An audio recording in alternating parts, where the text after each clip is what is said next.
Hello to everyone. I'm Susanna Jansen, and these are my secrets and strategies for successful and satisfying reading in Spanish. A brief word about me. I had a delightful career teaching Spanish language and literature at California community colleges and the University of California. And I'm retired from that now, but I still teach Spanish and Italian, and I develop resources for students of Spanish to become better readers, better speakers, better writers, and better listeners of the Spanish language. Me gustaría hacer esta presentación en español, pero decidí hacerla en inglés porque en este caso no hay interacción. Ustedes no pueden hacerme preguntas y no pueden pedirme una clarificación, así que pensé que sería mejor dársela en inglés. So, to get started here, maybe you've had the experience of wanting to read a novel in Spanish and getting all excited about perhaps Like Water for Chocolate, Como Agua para Chocolate, buying the novel and setting to read it, and getting to page 10, page 20, and finding, wow, this is really daunting. There's so much vocabulary I don't know. There's so many references. I have no idea what they're about. And why are these soldiers dashing in and taking all the pigs and the chickens and the doves? So it may not have been such a successful experience for you. But here's the program for today, for this session. I'm going to share with you 7 of my secrets and strategies for successful reading in Spanish that I hope will encourage you, inspire you, but give you some tools that will make you a more successful reader and also one who continues to develop and continues to perfect your reading skills along the way. At the end of my 7 secrets for success and the strategies, I will go into a little bit about a program that I have developed of reading resources, resource packages for people who want to read novels in Spanish. So here we go. I'm going to do this in a pretty low-tech way. I find that flashing slides on a screen is a little bit distracting and disorienting, so I'm going to just keep you with me and do some old-fashioned visuals here. Please don't rush to take notes. I will give you my email at the end, and I will send to you every list that I mentioned. I will send you my outline. A couple of other things will be very, very useful for you. And I would rather have you just be able to be comfortable, relax, and absorb. So the first of these secrets, strategies, this is a strategy setting up for success. You choose a book to read that's at your level. And this is easier said than done. You can talk to friends, you can do some research on your own, and you can also contact me. You can consult me because I can make some recommendations for you.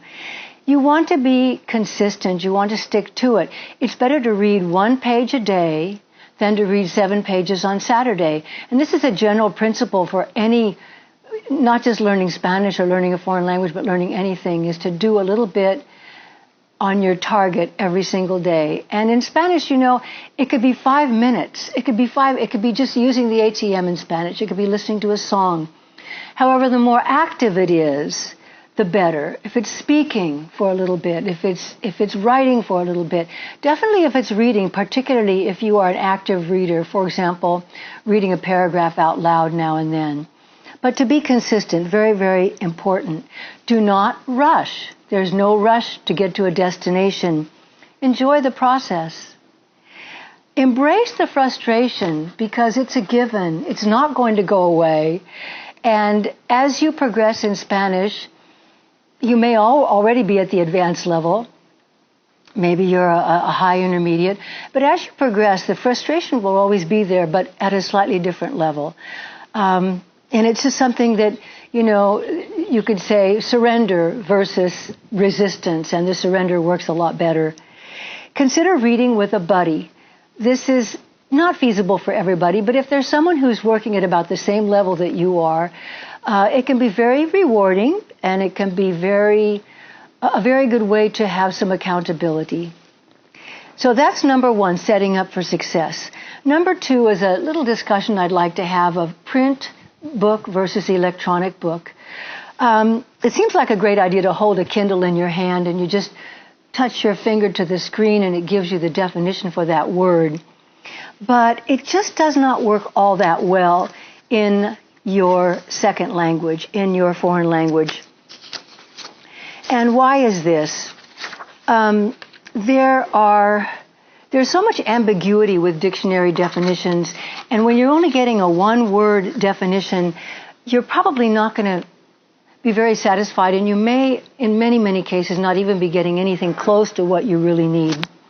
You also have had the experience, surely, of knowing the definition of every single word in the phrase or the sentence, but still not understanding what it means. And we can get into, some of my examples are going to show you why that happens. I have some examples now from the novel Cajas de Cartón by Francisco Jiménez. Cajas de Cartón, that translates cardboard boxes. My first example is the word muelle. Muelle, many of you probably already know, muelle means dock. That would be the most standard definition for it. But when it's used in the book, it's used based on another definition, which is that of cushion, a cushion. You can see the relationship between a cushion and a dock, kind of, but just to see the word that Google gives you, dock, is not going to be enough. So, muelle, cushion. Here we have the word curanderismo that comes up in a very important and very beautiful way in this book and in many other novels in Spanish as well. Curanderismo, when you Google it, look it up electronically, it gives you the definition quackery. I was very shocked at that. And any writer in Spanish would be as well, and perhaps readers in Spanish as well, because curanderismo is so much more than that. It really is folk medicine, and it's still very much alive, used, and important today. Our next word that comes up in this same novel, Cajas de Cartón, is Oriarce. And you might see in here the word orilla. And orilla is the shore of the water, or it's an edge. And oriarse is a verb, and it means to come to the edge or to pull over to the curb, is how it's used in the book. But oddly enough, Google gives the definition to get along. And I don't know how that fits in. I've never seen the word used that way. When it comes to expressions or sayings or proverbs, Google, Kindle, whatever, is only going to be able to give you the word-for-word definition of that phrase. For example, in this novel, the wife, the family, they are farm workers traveling around from crop to crop in Southern California. And she says to her husband, as they have run out of food and run out of work, she says, "Le haremos la lucha." Le haremos la lucha. And this is an expression in Spanish that means, we'll get by. But the translation is, we'll fight him, because of the word lucha and the verb hacer. But that does not fit at any time that this phrase would be being used. This is a proverb. Otra vez el burro al trigo. Otra vez el burro al trigo. And of course, it can be translated word for word, and that's all that they can give you. Once again, the donkey to the wheat. But this is Dad in the front seat driving the car, saying to the kid in the back seat, who keeps saying, "Are we there yet? Are we there yet?" And Dad says, "Otra vez el burro al trigo." Here we go again. Here we go again. So it's a little bit more difficult to get the definition you need with the proverbs and phrases like this and sayings, but it certainly is not going to work with an electronic translator, I hate to say. Now we're going to number 3. We've covered electronic versus print reading. And number 3 is, leading right into this, is dance with your dictionary. Whether we're talking a print dictionary, a hardbound dictionary, or an online dictionary, it's really a skill that you want to be able to develop. And I have some good resources for you here and some recommendations as well. This word in the dictionary can mean, it can mean cake, tort, pastry, biscuit, cracker, etc. And this is a word that came up when I was reading Como Agua para Chocolate. I was developing a resource package for Como Agua para Chocolate. And the Google definition for this is just biscuit. That's all you get. Now, this is an ingredient in a recipe because, like Water for Chocolate, has all this wonderful theme of food, and food is very symbolic, and it's very much a vehicle for the magical realism in the novel. And it turns out that bizcocho is in this case, like Water for Chocolate, is a piece of day-old bread because it's an ingredient in a recipe. So it's not a biscuit, it's not a cake, it's not a tort. You need a good dictionary that will tell you that. Another word we can take a look at is the word gomita. Now, gomita, when you Google it or use an electronic dictionary, is a jelly bean. But in the case of the novel I was working on the resource package for, she was putting a jelly bean in her hair. No, she was putting a rubber band in her hair. Una gomita. But that definition did not come up at all with the electronic translator. Here's another one, the same kind of a situation. You will recognize these words, caballito del diablo. In this case, I was so convinced that the electronic might give me the right answer, I checked 4 of them. I checked Google, Sistran, Yandex, and Rosetta Stone. And all 4 of them said devil's horse. It's a dragonfly. It's a dragonfly. And really, if you're finding in literature, that's what it means, dragonfly. Okay, so enough of that. I want to give you the 3, in my opinion, best online dictionaries, and the 3 that I use quite often: Word Reference, Lingue, and Reverso Context, which is my latest, newest, greatest resource that I've recently discovered, and I'm using it quite a bit now.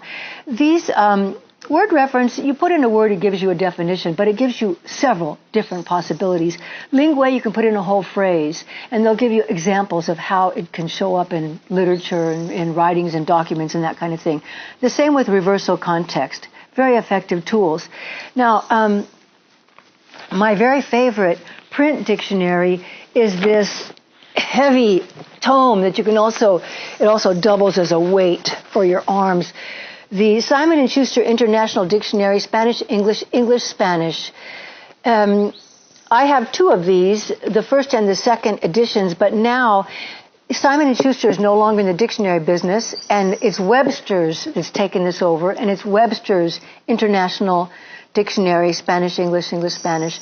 The beauty of this dictionary is that, and the reason why it's called international, is because it gives you words and tells you what country these words are used in. It gives you a definition and says Cuba. It gives you a definition in parentheses, Dominican Republic. It gives you a definition in parentheses, it says Caribe, or Caribbean, or Peninsular Spain, or just AM, Americas. All over the Americas, this definition is used. This is a really, really valuable thing for readers. And it's something I use all the time. Number 4 of my secrets is vocabulary secrets. And this one I'm going to give you now is the biggest secret. It is how to become a word sleuth. A word sleuth. Un detective de las palabras. And when you see a long word, you think, oh my gosh, I'm not going to know what this word means. But you are more likely to understand or be able to figure out or have a clue with the long words, because inside of a long word, there's often a clue as to its meaning. A common word in there, and you can spot it. This one is not so easy to spot, but this is the most recent one I came across. I'd seen this word before, and I thought, I don't know what this means. I've forgotten. But then I looked it up, and I found that it means horrifying or hair-raising. And look at this. There's the root for hair. Pel, as in pelo. And I also had to practice pronouncing it for you a couple of times because now I can get it to roll off my tongue. Espeluznante. Here we have the word arrinconar. And the same phenomenon. We can look inside the word and we see most of the letters comprise rincon, which is corner. And this word means to corner someone, physically or in a conversation, in an argument. Arrinconar. The next one is encadenar or desencadenar. And what do you see here? Cadena. Cadena, meaning chain. So encadenar, to chain, and desencadenar, to unchain. Here's one that came from a Gabriel Garcia Marquez novel that I developed a resource package for, not Cien Años de Soledad, a beautiful novel, but it's just simply too long. This is atigrado, from the verb atigrar. And I looked it up, but I'll never forget it now because inside the word is tigra, tigre, tiger. So this means to have stripes like a tiger. And I think it was referring to someone's face having been scratched, as I recall, and tiger stripes across the face. Got one more here for you. This is a particularly long word with the des prefix, descorazonado. Descorazonado. What you can see inside here is the very familiar word corazón. And so this means what? Des, corazón, heart, disheartened, or discouraged. And think about the word in English, discouraged, by the way. It's the same thing. Cor, the Latin root for heart. Cor, discouraged. I love words. Oh gosh, never get enough. Now we're going to go on. This is still within vocabulary secrets. We're going on to cognates. You know a lot about cognates. Cognates are the words that are co-born, co-natus, co-born from Latin into Spanish and English, but also into all of the other Romance languages. There's about 20 of them, some lesser known ones. Now there are true cognates, false cognates, and ambiguous cognates. The true cognates, you know, we love these. It's conversación, geología. Think about the G's there, geology, geología, investigar, investigación, miles y miles más, normal, tropical, etc. The false cognates, you're very familiar with many of these. Everybody knows embarazada means pregnant and not embarrassed. Everybody knows molestar means to bother and not to molest. And everybody knows asistir means to attend and not to assist or to help. But there are false cognates that you know many more. I know you do. But how about the false cognate constipación? Oh, I prepared that one. Those are those words I just mentioned. Let's go right on to constipación. If you're in Mexico on a trip and you go to the doctor and tell the doctor, gee, I'm suffering from, estoy sufriendo de constipación. That happens, you know, when you're traveling. He'll give you remedies for a stuffed up nose. That's what constipación is. I don't need to get into the word, how you say constipation in Spanish. That would be another class. Here's another one, actualmente. This is a big stumbling block for many English speakers in Spanish because these words are not used the way we're using them in English at all. Actual means of this moment. For example, mi actividad actual es grabar esta presentación para ustedes. That's my activity in the moment. Actualmente estoy aquí en este hermosísimo campus de Mendocino College con un experto que me está filmando. Actualmente, en este momento. Another one. This is a tricky one because it's so seductive. Sensible. Sensible means sensitive. It doesn't mean sensible. That's sensato. Sensible. I've got one more here for you. A very important one. Pretender. Because it's just a false friend, a false cognate. It's not one of the ones you can depend upon at all. It means to try, to do something. Pretendo que mis estudiantes y mis participantes aprendan más sobre la lectura, sean mejores lectores. That's what I'm trying to have happen. To pretend is fingir in Spanish. So that is our false cognates. Now the ambiguous cognates, I put those all on one card for you here. The first one is coraje. Coraje, when you look it up, coraje does mean courage. But in Mexico, and Mexican Americans as well, do not use the word to mean courage. They use the definition of the word, which is anger. So they'll say, oh, me dio coraje. It made me really angry. So you have to know both definitions and know the context, be able to recognize the context it's being used in. Introducir. Introducir does mean to introduce, but it doesn't mean to introduce your friend or your mother. It means to introduce something into a conversation, or to introduce, to introduce, what might you introduce? I don't know. I can't think of anything right now, like physically introducing something in there. But when you want to introduce your friend to someone, that's presentar.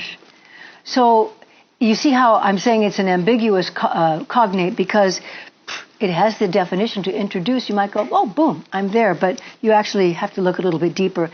Educación is a very tricky one because it does mean education, but in the Spanish-speaking cultures, education takes place in the home. It's family upbringing. And so educación means manners.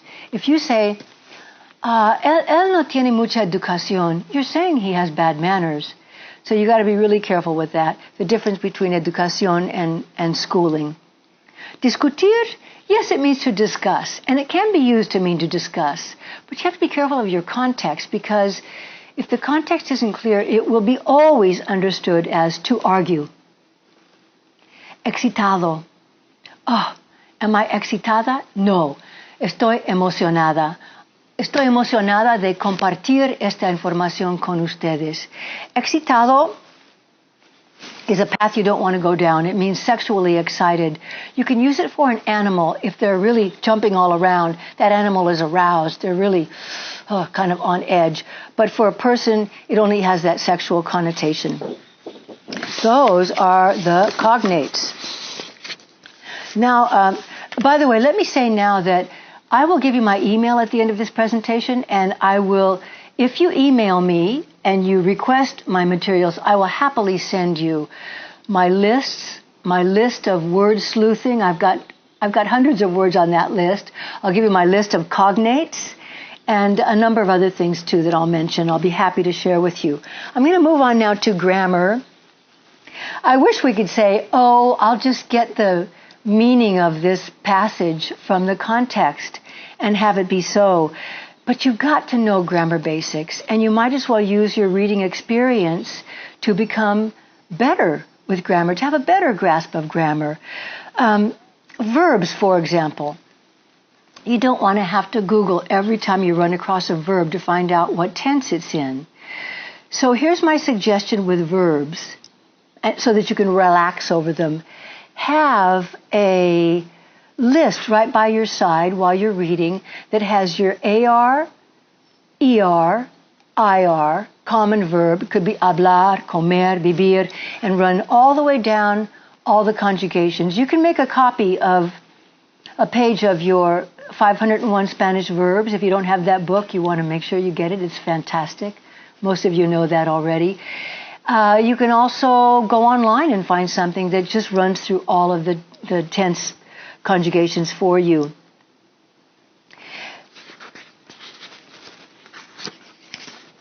Here's an example.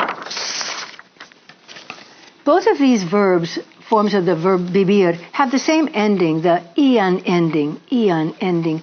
And the root But oops, there's another part there. So this first one is vivían. It's the imperfect tense meaning they used to live or they were living. And the second one, where the ian is built upon the full infinitive, is the conditional tense meaning they would live. And these can be kind of tricky. You also want to make sure you're really getting the difference between the persons tuve and tuvo, dije and dijo, so that it's coming really clear to you. And it will also make you more bilingual when you're speaking, the better you get at this. Now we're going to move on to talk about pronouns. Pronouns are very important in a novel because they tell you who did what to whom.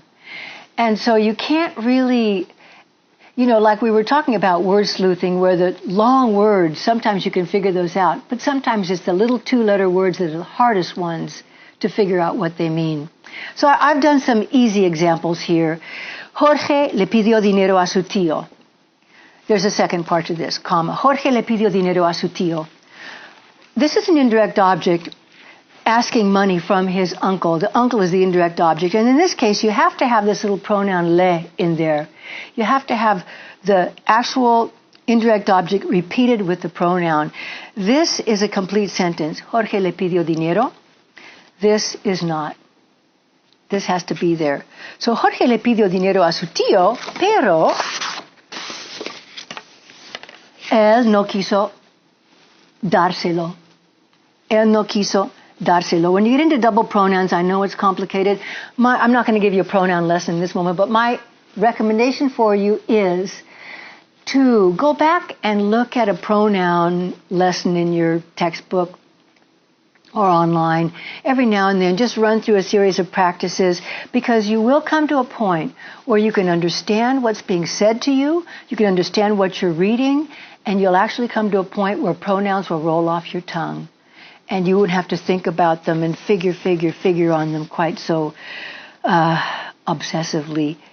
Now I want to mention possessive adjectives, because I just picked three things that I see popping up all the time in novels that maybe could cause some problems. Here's an easy example. Me lavé los dientes. What's not here is the possessive adjective. We say, I brushed my teeth. Brushing, you can either use lavar or cepillarse. But me lavé los dientes, I did this to myself, reflexive verb, they couldn't be anybody else's dientes. If I say, lavé mis dientes, the visual that creates in someone's mind is of a pair of dentures over here by the side of the bed that I'm scrubbing, or that are in that bubbly stuff getting all cleaned up. This tells you that they're on me. Spanish does not use possessive adjectives for parts of the body or for articles of clothing. So that's a handy little rule of thumb to keep in mind. But there's other examples as well.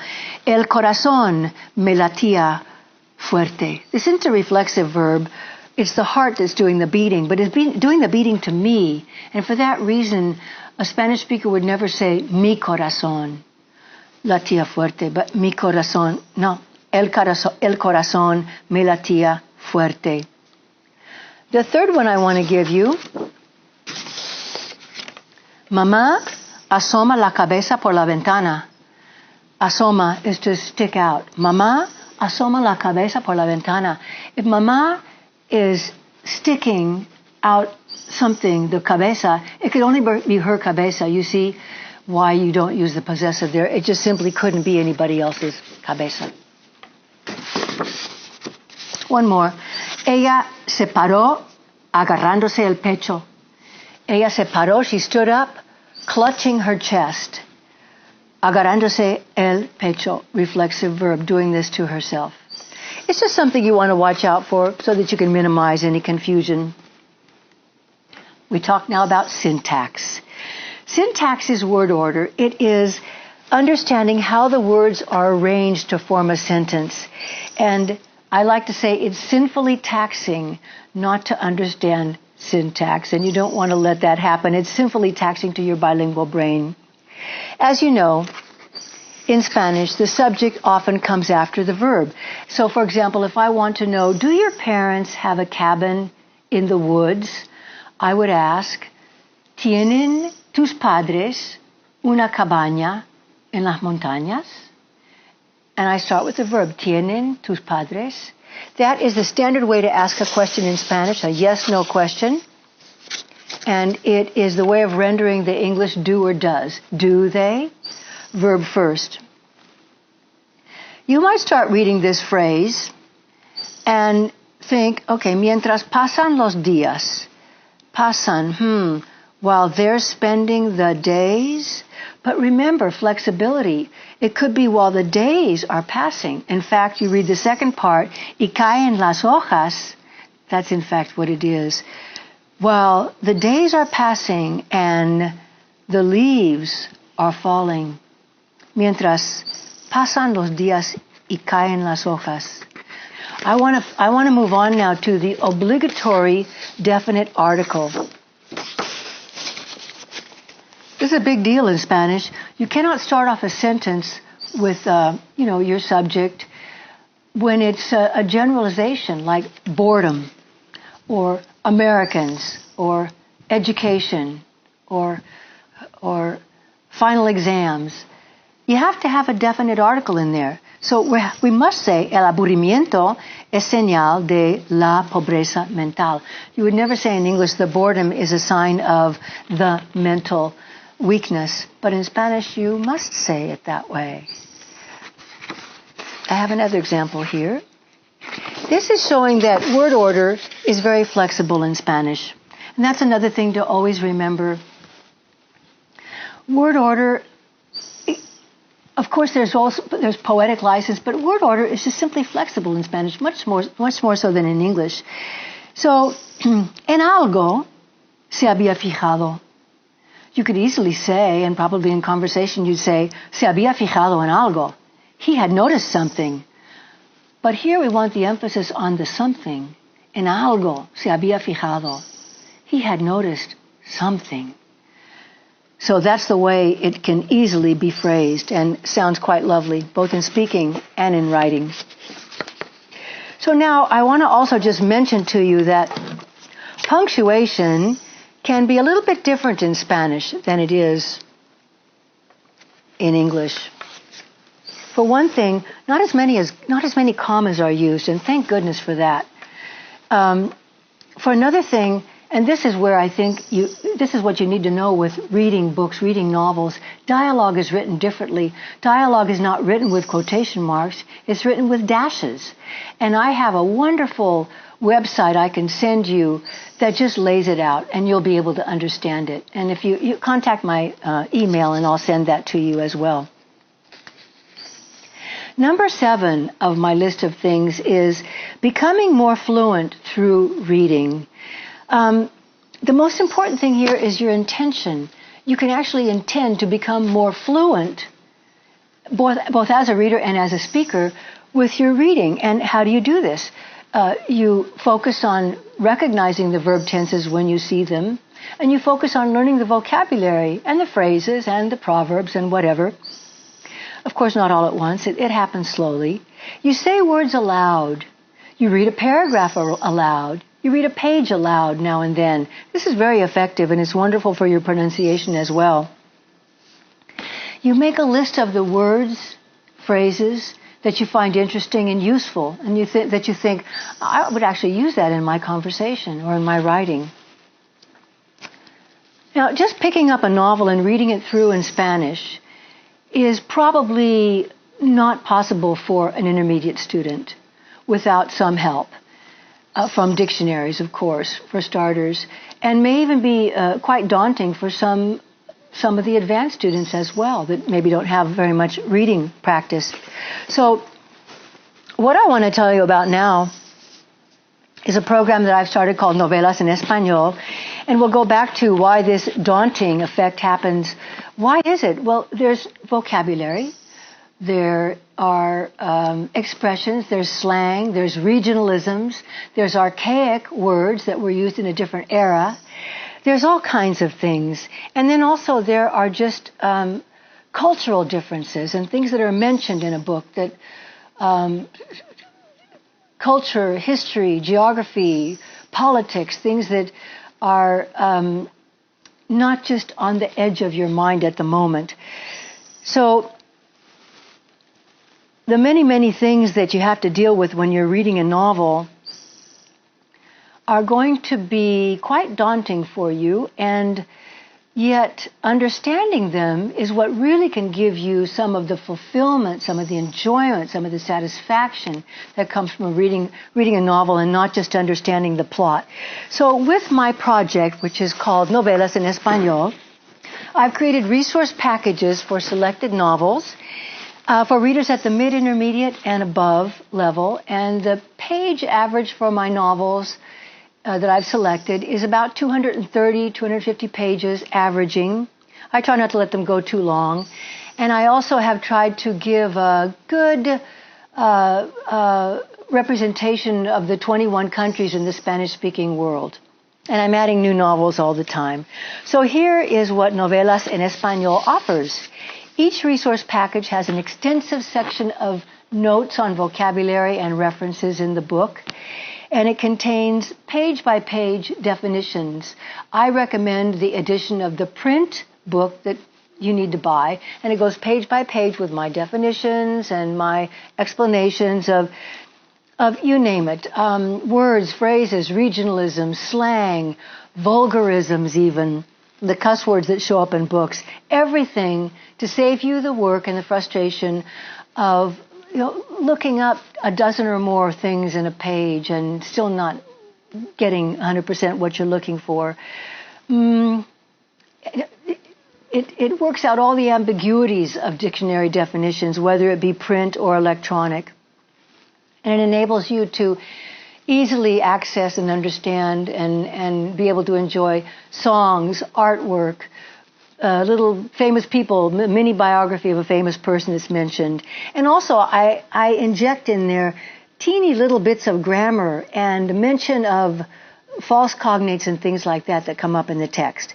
The second part of Novellas en Español resource packages is recursos adicionales, additional resources where you can learn about the author, and perhaps you can listen to an interview with the author.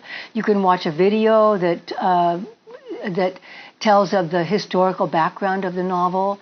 You can consult a map to get geographically oriented, and any other resources that fit with the material of the novel. And finally, there's a section in Novellas resource packages called Preguntas para Comprensión y Conversación, questions for comprehension and conversation. Of course, these are very usable as a solo reader, but definitely when you're reading with a buddy or if you're reading with a group. It just helps pace you through the novel, focusing on these things. Here's a question that kind of is provocative, or what do you think about this, or what did she really mean by that? Yeah, the preguntas, it's not an obligatory, none of this is obligatory, but it can be useful. So when you email me for the secrets and strategies, I will send you my outline, which I've been consulting here in front of me. It has all the examples that I've given here. I will also send you the lists that I mentioned for cognates, for word sleuthing, I have a wonderful page of irregular verbs that will be very helpful. And I will send you a sample resource package so that you can just take a look to see how it's set up, what goes in there.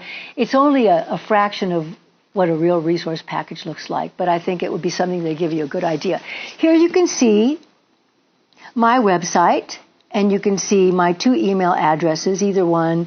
This first one, Novels in Spanish, is my business, and the second one is my personal email address, which you're welcome to use.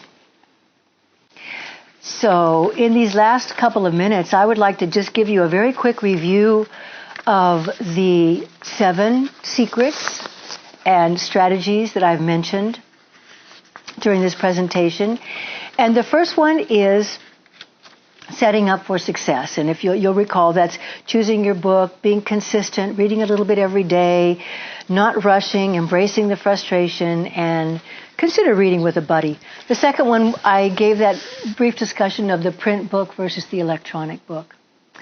The third one was Dance with Your Dictionary, and I do highly recommend a wonderful, I'm not going to pick it up again, big, heavy dictionary like the one I have. And by the way, you can get this dictionary now, either the Simon & Schuster or the newer Webster version, used online very, very economically. I think I paid $50 way back when for this dictionary, and now I just ordered the Webster version because it has some of the technology terms in it, the new stuff I'd like to see, for $9 on eBay.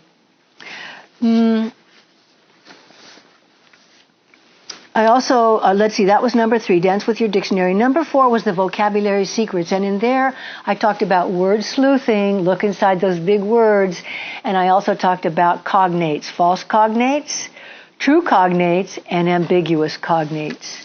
And then from there we moved on to grammar. And there you're going to get your list of the regular verbs, AR, ER, IR, and I'm going to send you, if you email me, a list of the irregular verbs, including the stem-changing verbs, the spelling-changing verbs, and the truly irregular verbs like tuve, tuviste, tuvo, puse, pusiste, puso. Also within grammar we talked about pronouns. It's the only way to know who's doing what to whom, and also the absence of possessive adjectives with reflexive verbs, body parts, and articles of clothing. Syntax, word order, how a sentence is put together. There the most important thing is flexible, the flexible word order, and remembering that you're not going to necessarily find the subject at the beginning of a sentence. Yeah, there's so much to say about that, but I'm not going to go on and on. I have a tendency to go on and on. I mentioned punctuation briefly, and I promised I would give you the website that will tell you how to do the punctuation for dialogue in a book. And my 7th point is how you can become more fluent through reading by your intention, by saying words aloud, by reading aloud, reading a paragraph or a page aloud, and very important, make your lists of words. I find lists to be more effective than flashcards because flashcards get really bulky really fast. And a list you can just have with you and whip one out and just go through a few words at a time. It can be very, very effective. So I want to say thank you very much. Even though this is actually my first time being filmed without an audience, but I just really feel an audience present as I'm speaking. And I hope you will pick up a book and read it using some of these strategies and secrets. And more than anything, I wish you luck and joy and satisfaction and success in all of your bilingual pursuits, all of the camino bilingüe. So this is Susanna Jansen. Thank you very much. Hasta luego.